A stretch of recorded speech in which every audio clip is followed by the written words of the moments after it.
Everyone, welcome to home cooking memoirs. அந்த week வந்து ரொம்ப ஃபெஸ்டிவல்ஸுங்க. ஹோம் ஃபங்க்ஷன்ஸ் இருக்குது, கோவில் ஃபங்க்ஷன்ஸ் இருக்குதுன்னு சொல்லிட்டு அப்படியே ஓடி ஓடி ஓடி டயர்டே ஆயாச்சு. ஸோ விநாயகர் சதுர்த்தி எல்லாமே எல்லாத்துக்கும் நல்லபடியாக போயிருக்கோன்னு நம்புகிறேன். எல்லாருமே வந்து ரொம்ப சந்தோஷமாக ஆரோக்கியமாக எப்போவுமே இருக்கணும்னு சொல்லிட்டு ப்ரே பண்ணிக்கலாம். இன்றைக்கி வந்துட்டு நான் அப்படியே ஒரு தட்டு வடை செய்யலாம்னு சொல்லி ஸ்டார்ட் பண்ணியாச்சு. ஸோ தட்டு வடைக்கு யூஸ்வலாக நம்ம வீட்லேயே ரைஸ் மாவெல்லாம் ரெடி பண்ணுவோம் இல்லையா. அன்னைக்கு நான் வந்துட்டு அவ்வளோ நம்ம வந்து குவான்டிட்டியில் செய்ய போகிறது இல்லை. ஸோ சும்மா ஒரு ஸ்நாக்ஸ் மாதிரி ப்ரிப்பேர் பண்ணலாம் அப்படின்னு சொல்லிட்டு கடையிலேயே அரிசி மாவு வாங்கிட்டு சும்மா ஒரு 2 நாளைக்கு வர மாதிரி ஒரு ஸ்நாக்ஸ் தான் செய்யலான்னு சொல்லிட்டு அதுக்கு தகுந்த மாதிரி குவான்டிட்டி எடுத்தாச்சு.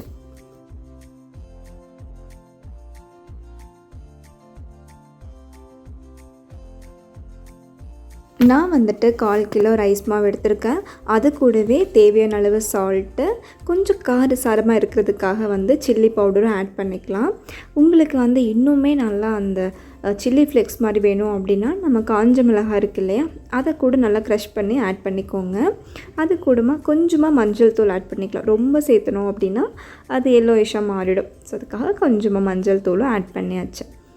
இது கூட அந்த பொட்டோமம் இருக்குது இல்லையா, அதுவும் போட்டாலும் சூப்பராக இருக்கும். அதுக்கப்புறம் எள்ளு, நான் ஆக்சுவலி இன்றைக்கி எள்ளு தான் எடுத்திருக்கேன்.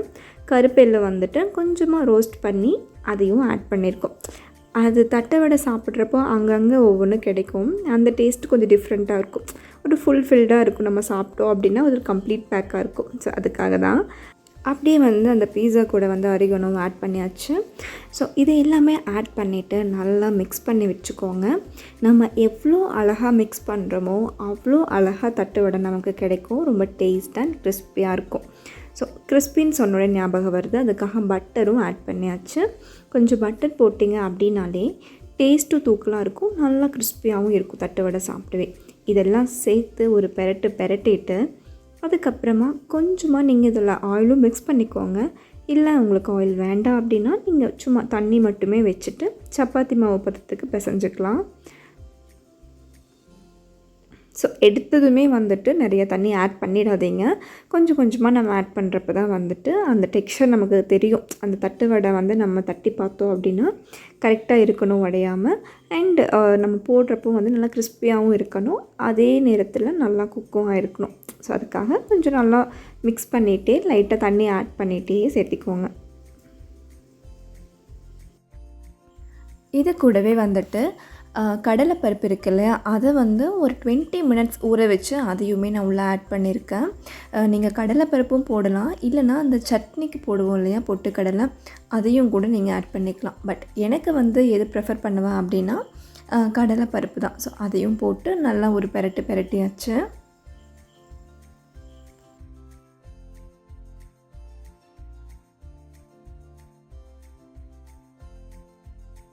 நீங்கள் நினைக்கலாம், என்னடா சும்மா ஹெல்த்தின்னு பேசிகிட்டு இருக்கிற டைமில் போயிட்டு தட்டை வடை, ஆயில் ஃப்ரை இதெல்லாம் வந்து ஒரு சாப்பிடக்கூடிய டிஷ்ஷா அப்படின்ட்டு.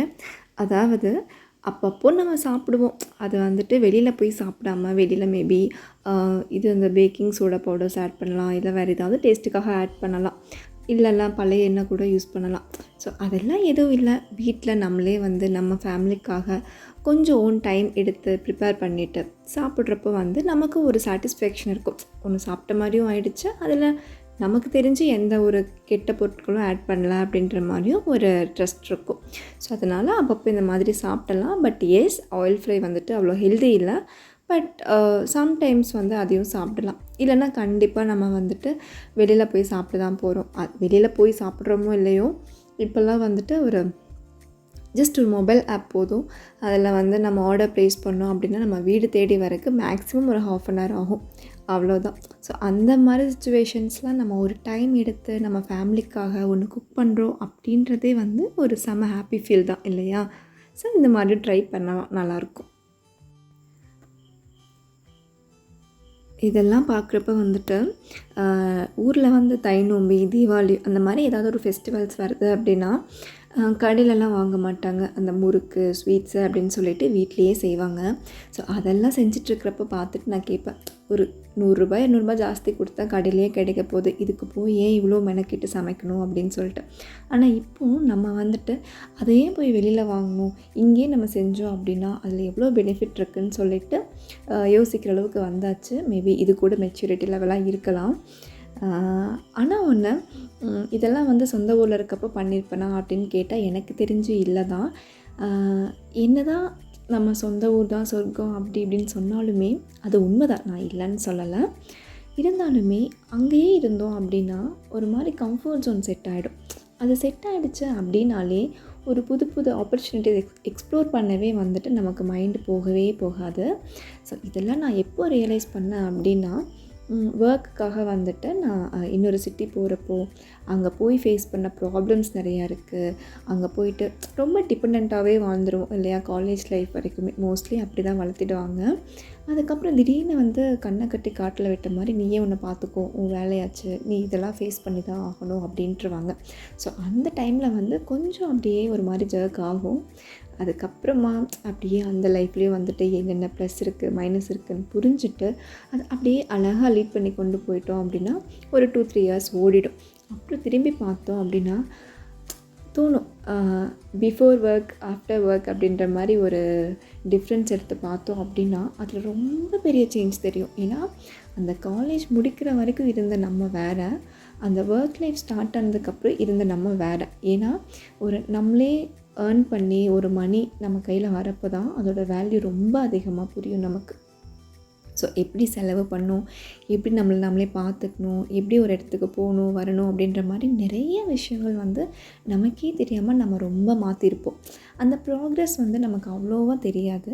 பட் எப்பாவது ஒரு ரிலாக்ஸ் டைம் கிடைக்கும். ஒரு 2-3 இயர்ஸ்க்கு பின்னாடி போய் யோசித்து பார்த்தோன்னா தெரியும், இப்போ இப்படி இருந்திருக்கோம், ஆனால் இந்த டைமில் பாரு எப்படி மாறிட்டோம் அப்படின்ற மாதிரி நம்மளே நினச்சி அப்பப்போ அப்ரிஷியேட் பண்ணிக்கணும். ஸோ இது எதுக்கு சொல்ல வரேன் அப்படின்னா, ஒரு கம்ஃபர்ட் ஜோன்லேயே இருந்தோம் அப்படின்னா வந்துட்டு நமக்கு எந்த ஒரு வாய்ப்புமே கிடைக்காத மாதிரி போயிடும். ஏன்னா இப்போ யோசிச்சு பாருங்களேன், நம்ம வந்து ஒரு வேறு சிட்டிக்கு போகிறோம் அப்படின்னா நம்ம ஜாப் தான் நமக்கான ஒரு ஆப்ஷனாக இருக்கும். இல்லைன்னா நம்ம எதுக்கு வந்து வேறு சிட்டிக்கு வந்து மெனக்கிட்டு போக போகிறோம் இல்லையா. ஸோ இந்த ஜாபுக்காக நம்ம ஃபஸ்ட்டு போகிறப்பெல்லாம் ஃபீல் பண்ணுவோம், நம்ம சொந்த ஊர்லேயே போயிடலாம், எதுக்கு இதெல்லாம் அப்படின்ற மாதிரி. ஆனால் இந்த மாதிரி வேறு சிட்டிஸ் போகிறோம் அப்படின்றப்ப தான் வந்துட்டு நிறைய டிஃப்ரெண்ட் பீப்புள் நீங்கள் மீட் பண்ணுவீங்க, நிறைய விஷயங்கள் உங்களுக்கு தெரிய வரும், ரொம்ப ஸ்ட்ராங் ஆகிடுவோம். அதாவது இதெல்லாம் எப்படி மாறிட்டுருக்குன்னு நம்ம ரியலைஸ் பண்ண மாட்டோம். பட் ஆனால் அந்த ப்ராக்ரெஸுமே வந்து நமக்கு அவ்வளோவா தெரியாது. பட் ஒரு சர்டன் ஸ்டேஜில் போய்ட்டு யோசிக்கிறப்ப தான் தெரியும், பரவாயில்ல இந்த ஆப்பர்ச்சுனிட்டினால தான் நம்ம இவ்வளோ இம்ப்ரூவ் ஆகிருக்கோம் அப்படின்ற மாதிரி. ஸோ கண்டிப்பாக வந்துட்டு ஒரு நல்ல ஆப்பர்ச்சுனிட்டி கிடைக்குது அப்படின்னா எந்த பயமும் இல்லாமல் கம்ஃபர்ட் ஜோனில் விட்டு வெளியில் போயிட்டு அதை கண்டிப்பாக ட்ரை பண்ணியே ஆகணும். அதுக்கப்புறம் அது செட் ஆகுது ஆகலை அப்படின்ட்டு செகண்டரி. பட் அதை நம்ம வந்து ட்ரை பண்ணிடணும். அதுதான் வந்துட்டு ஒரு நல்ல எக்ஸ்பீரியன்ஸாக இருக்கும். அதை பேஸ் பண்ணியே நம்ம ஃப்யூச்சர் வந்து ரொம்ப அழகாக லீட் பண்ண முடியும் அப்படின்றதான் வந்து என்னோடய தாட். இப்போ வந்து ஃபஸ்ட்டு பேச்சுலராக இந்த மாதிரிலாம் ஃபேஸ் பண்ணிகிட்ருந்தோம். இப்போ வந்து ஒரு ஃபேமிலி லைஃப், அதாவது ஒரு சிட்டியில் போயிட்டு ஒரு ஃபேமிலியாக நம்ம வந்து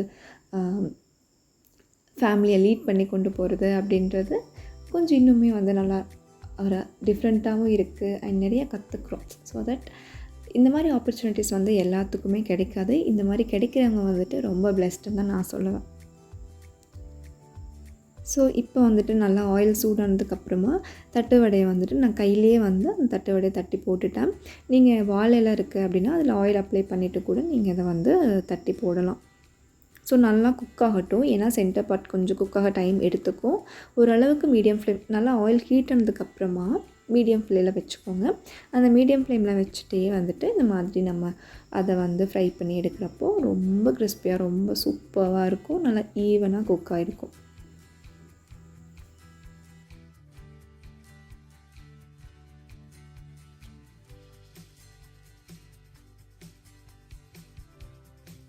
அவ்வளோதான், நம்ம தட்டு வடை ரெடி ஆயாச்சு. நல்லா சூடாகவே இருந்தது. ஆக்சுவலி இது கொஞ்சம் ஆறுனதுக்கப்புறம் நெக்ஸ்ட் டே சாப்பிட்டோம் அப்படின்னா ரொம்ப நல்லாயிருக்கும். அந்த ஆயிலோட டேஸ்ட்டு அதில் உள்ளே போயிட்டு நல்லா செட் ஆகிடும்.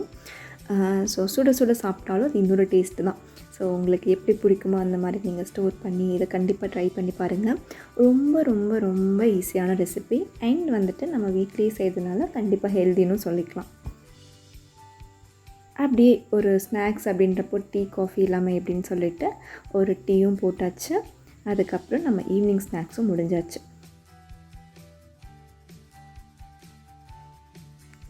அவ்வளோதான், எங்கள் வீட்டில் ஒரு 2-3 டேஸ்க்கான ஸ்நாக் வந்து ப்ரிப்பேர் பண்ணியாச்சு. இன்றைக்கோட ஸ்நாக்கும் அப்படியே சூப்பராக அமைஞ்சிச்சு. ஒரு தட்டு வடை, அதுக்கப்புறம் ஒரு ஸ்ட்ராங் டீ போட்டுட்டு நாங்கள் அப்படியே வந்து இந்த ஸ்நாக்ஸ் எல்லாமே பண்ணி சாப்பிட்டும் முடிச்சிட்டோம். இந்த வீடியோ உங்களுக்கு பிடிச்சிருந்தா கண்டிப்பாக லைக் பண்ணுங்கள் அண்ட் சப்ஸ்கிரைப் பண்ணுங்கள். தேங்க்ஸ் ஃபார் வாட்சிங் கைஸ்.